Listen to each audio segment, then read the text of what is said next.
আসসালামু আলাইকুম রহমতুল্লাহি ওয়া বারাকাতুহু। আগামীকাল ৩১ ডিসেম্বর ২০২৪ ছাত্র আন্দোলনের নেতৃত্ব দেওয়া বৈষম্য বিরোধী ছাত্র আন্দোলন আগামীকাল জাতির উদ্দেশ্যে তাদের লক্ষ্য উদ্দেশ্য এর একটি খসড়া ঘোষণাপত্র পাঠ করবেন। জাতির সামনে তুলে ধরবেন নতুন সংবিধান, নতুন বাংলাদেশ, নতুন পথ চলা। যেহেতু তারা বাংলাদেশ গঠনে, বাংলাদেশ স্বাধীনতার জন্য যুদ্ধ করেছে, সংগ্রাম করেছে,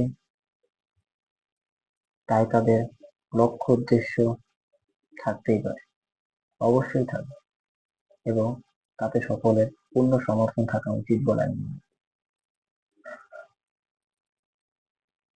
তাদের লক্ষ্য উদ্দেশ্য একটি নতুন বাংলাদেশ বিনির্মাণ করা, এখানে কোনো বৈষম্য থাকবে না, পুরনো সংবিধান বাতিল করে নতুন সংবিধান রচিত হবে। যেহেতু ৭২-এর সংবিধান বাংলাদেশের মানুষের জনগণের আশা আকাঙ্ক্ষা পূরণ করতে পারেনি, সেহেতু তারা নতুন করে সংবিধান রচনা করবে এবং তাতে সকলের পূর্ণ সমর্থন থাকা উচিত বলে আমি মনে করি। ধন্যবাদ। আসসালামু আলাইকুম।